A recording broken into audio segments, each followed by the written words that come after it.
Ladies and gentlemen, the piece de resistance, the Banham M2002. A lock that was sent to me by a new friend of mine named Andy in the UK. Andy, thank you very much for that. This was sent to me several months ago, and I was really excited to work on it. I was kind of on vacation immediately after I got it, and then I got back. Then it wasn't too much longer, and I saw APACHE-LOCKSPORT release a video of himself picking it, which was kind of a bummer because I was really hoping to be the first one to do that. But APACHE-LOCKSPORT, you beat me to it. You win this round. Anyway,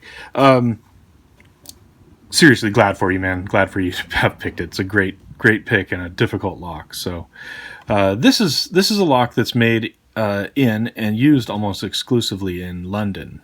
Very rare and a very expensive lock. I think each of these locks is $300 to $400. And what makes them special is that you can see all the way through the key. So what that means is these pins are directly opposed. It has a total of 12 pins in here, and they're directly opposed. They come in from either side, and they touch in the middle. And so in theory, what that means is that if you put a pick in between those two pins, you've overset immediately. Just by having put a pick in between them, you've immediately overset one or the other, or both. In reality, though, in practice, the tolerances are not quite so tight, and so you can actually get a pick in there.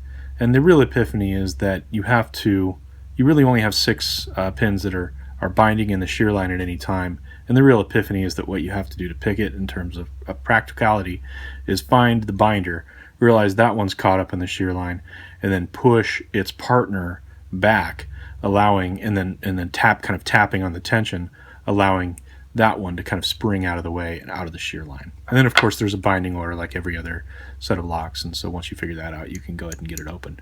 But having that epiphany took a while because it's hard to get your head around the way these pins spring. They're all sprung inward, and so those are captured inside the plug. There's captured springs inside the plug that force those pins inward, and there's a little hole. There's like a little donut that holds the springs in. We'll look at that when we got it.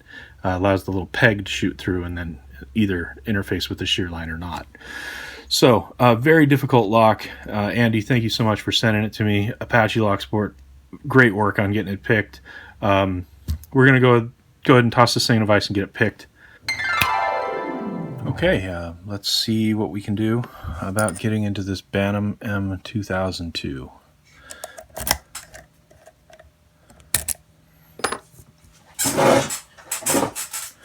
It's a very different type of lock to pick from anything I've worked on before. It's essentially very much a reverse picking process.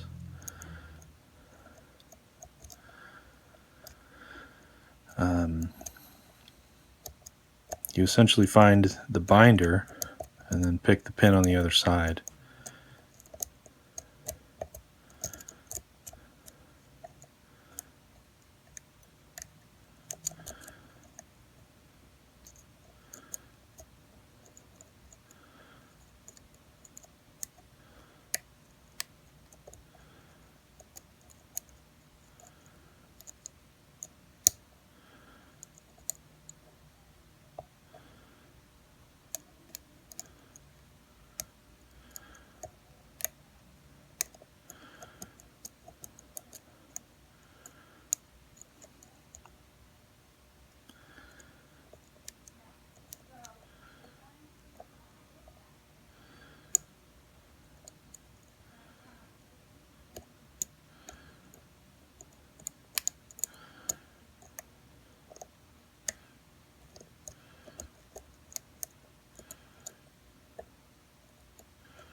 There it is.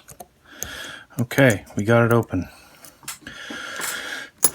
So that is the Banham M2002 picked open. So now let's gut it.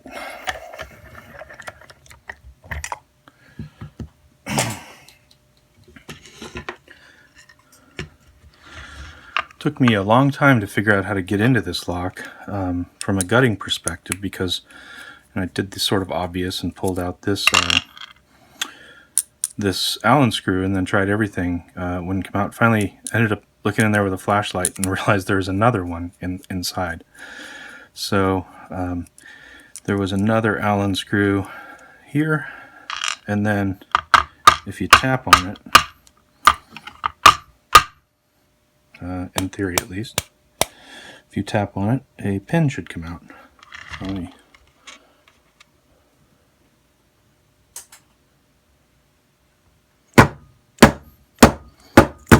There it is. Okay, so there's that little pin that comes out, and then what that allows that to do is this entire plug is able to slide right out.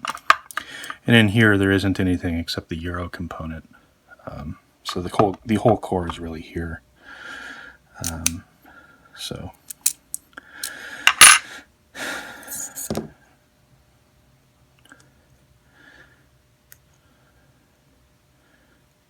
this little half moon clip comes out.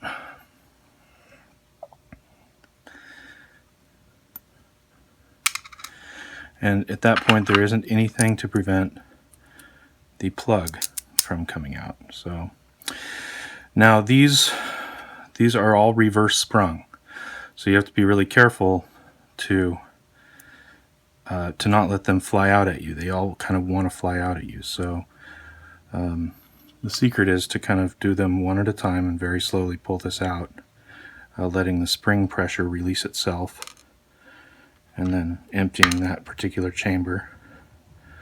So there's a little disc here that holds the spring in, and there's the pin and the spring. So that's position 1, and there's position 2.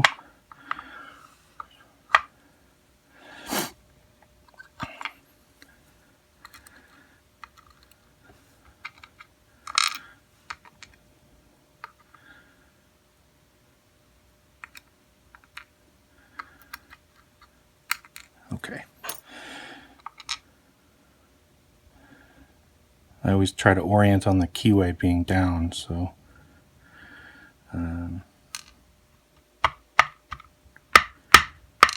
okay. Well, let's just try to expedite this a little bit. So here is position number 2. Oh, I keep wanting to do that.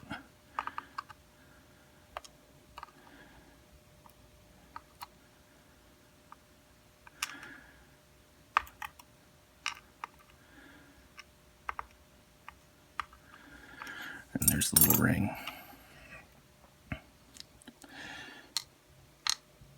Okay, position number 3. Oh.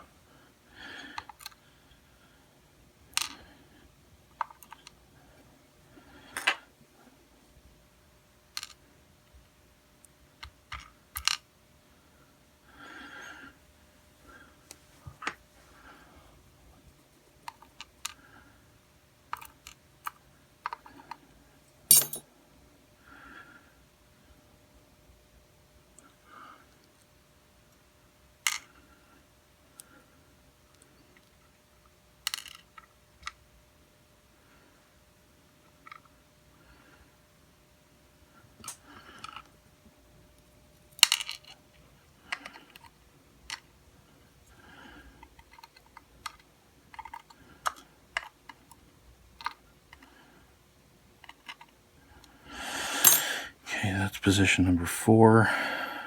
2 more.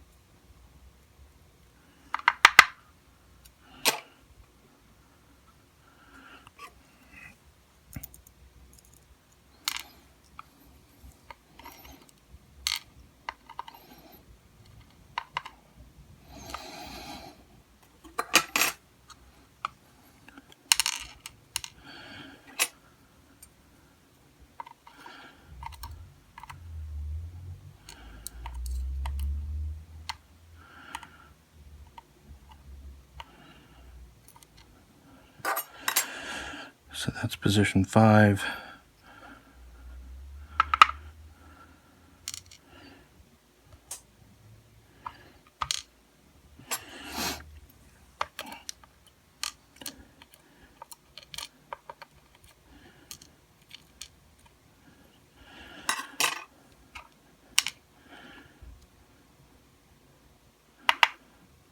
And last but not least, position number 6.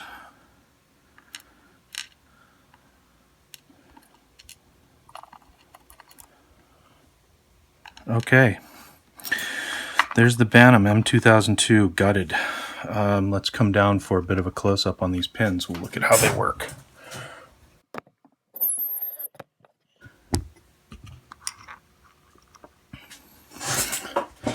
Okay, so as we discussed, everything is contained within this core, or this plug. The pins as they are, protrude through these holes. There is then a captured spring in here with these little rings that go ahead and hold them in place. These rings sit flush with the edge of here, putting inward pressure on the pins and forcing them inward. And so what essentially you have with this lock is one pin is underset and one pin is overset at all times. They're directly opposed and they touch in the middle, which is why you can see through this key. And so what the challenge then becomes when, in terms of picking, is not to basically pushing one out of the way, then releasing on the tension and allowing its partner, its opposing pin, to move out, because they're overset. It allows the spring pressure to move them in and out of the shear line. So that's the real trick with these locks. It's very tricky to pick. It's essentially a reverse picking process on a 10-pin lock, or a 6-pin lock, because at any given time, only 6 of them are overset and keeping the lock shut. However, if you push its partner too far, you'll overset that one. And so that becomes fairly tricky to negotiate.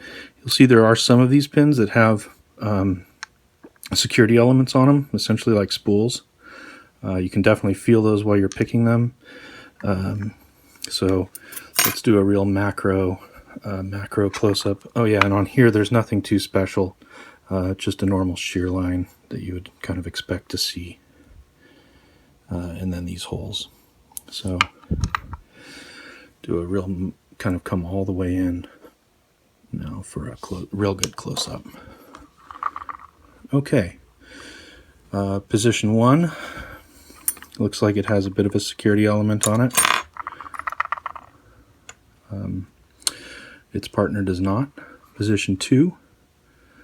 It looks like it does have a bit of a security element on it. And again, its partner does not. Position 3. Appears to have a security element on it, while, let's see, its partner does not seem to. Position 4. Does not appear to have a security element on that side. However, it does on this side. A little lip.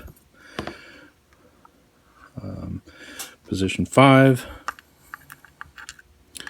No security element on that side. However, there is one on this side. And position 6.